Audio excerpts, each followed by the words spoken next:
Hello friends, welcome to my YouTube channel. Today we are going to discuss about Socrates. So आज हम discuss करेंगे Socrates के बारे में. So without wasting much time, let us start this video. Socrates was born around 470 BCE in Athens. Socrates का जन्म 470 ईसा पूर्व के आसपास एथेंस में हुआ था. So over here you can also pronunciation Socrates as Sukrat. Father name Sophroniscus, उनके पिता का नाम सोफ्रोनिस्कस. मदर नेम फेनारेटे, उनकी माता का नाम फेनारेटे.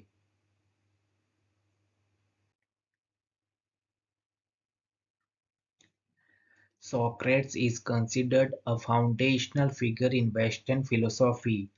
Socrates को पश्चिमी दर्शन में एक आधारभूत व्यक्ति माना जाता है. He is renowned for his relentless pursuit of knowledge and his unique style known as the Socratic method. वे ज्ञान की अपनी अथाक खोज और अपनी अनूठी शैली के लिए प्रसिद्ध है, जिसे सोक्रेट्स पद्धति के रूप में माना जाता है. This method continues to influence education and critical thinking nowadays. यह पद्धति आजकल शिक्षा और आलोचनात्मक सोच को प्रभावित करती है.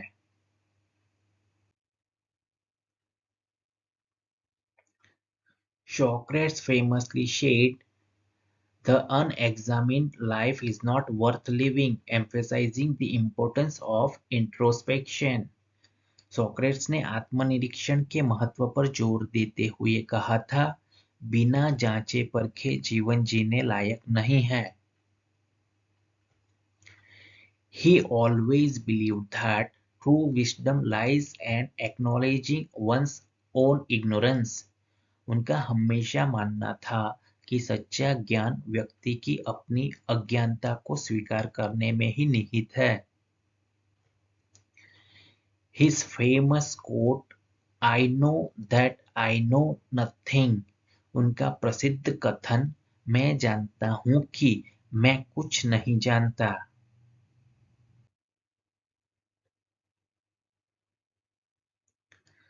Socrates dedicated his life to seeking knowledge and understanding, often engaging in public debates and discussion. Socrates ने अपना जीवन ज्ञान और समझ की खोज में समर्पित कर दिया, अक्सर सार्वजनिक बहस और चर्चाओं में भाग लेते थे. His teaching, particularly his emphasis on ethics and virtue, उनकी शिक्षाएं विशेष रूप से नैतिकता और सद्गुण पर जोर देती थी.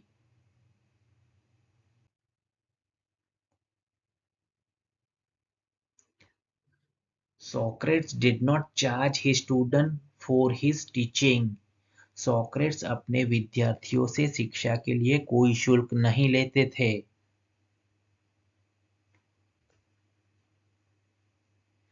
He was married to Zethippe and had 3 sons. उनकी शादी जेथिप्पे से हुई थी और उनके 3 बेटे थे.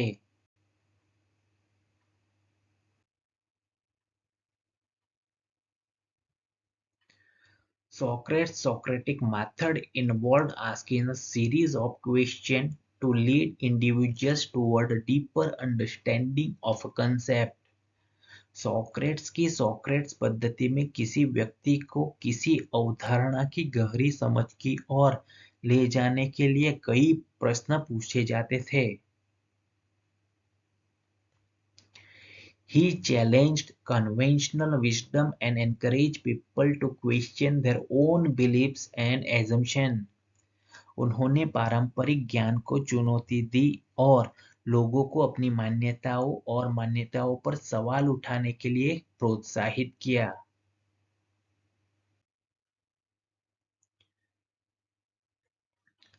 Socrates' ideas were recorded by his student, mostly Plato, who wrote extensively about his mentor. Socrates के विचारों को उनके छात्रों ने दर्ज किया, जिनमें से अधिकतर प्लेटो थे, जिन्होंने अपने गुरु के बारे में विस्तार से लिखा।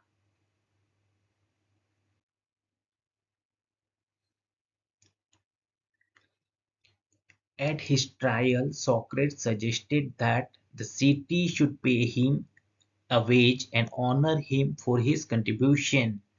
अपने मुकदमे में सोक्रेट्स ने सुझाव दिया कि शहर को उन्हें वेतन देना चाहिए और उनके योगदान के लिए उन्हें सम्मानित करना चाहिए। His legacy continues to inspire thinkers and educators to engage in critical inquiry and self-reflection. उनकी विरासत विचारकों और शिक्षकों को आलोचनात्मक जांच और आत्मचिंतन में संलग्न होने के लिए प्रेरित करती रहती है।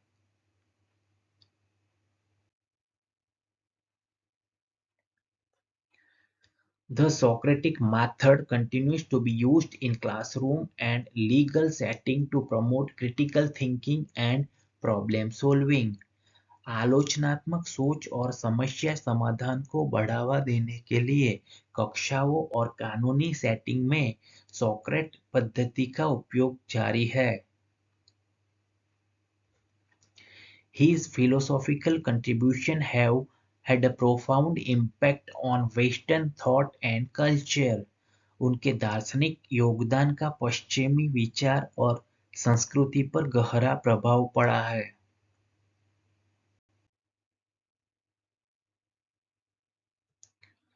Socrates is often considered the father of Western philosophy for his foundational role in shaping philosophical inquiry. दार्शनिक जांच को आकार देने में उनकी आधारभूत भूमिका के लिए सोक्रेट्स को अक्सर पश्चिमी दर्शन का जनक माना जाता है। His teaching continued to be studied and debated, ensuring his enduring influence on the intellectual landscape. उनकी शिक्षाओं का अध्ययन और बहस जारी है, जिससे बौद्धिक परिदृश्य पर उनका स्थायी प्रभाव सुनिश्चित होता है।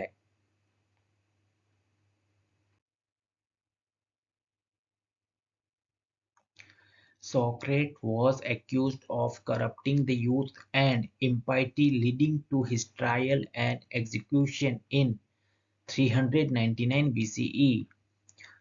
सोक्रेट्स पर युवाओं को भ्रष्ट करने और अधर्म का आरोप लगाया गया, जिसके कारण 399 ईसा पूर्व में उन पर मुकदमा चला और उनको मार दिया गया। He was famously sentenced to death and executed by drinking poison hemlock (Conium maculatum) in 399 BC.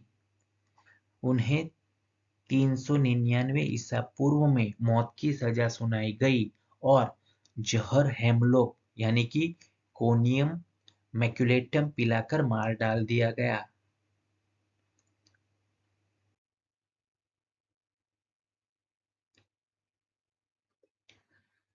Conium maculatum, known as hemlock or poison hemlock, is a highly poisonous flowering plant in the carrot family Apiaceae, native to Europe and North Africa. Conium maculatum, जिसे hemlock या Poisson hemlock के नाम से जाना जाता है, गाजर परिवार एपियासी का एक अत्यधिक जहरीला फल वाला पौधा है जो यूरोप और उत्तरी अफ्रीका का मूल निवासी है।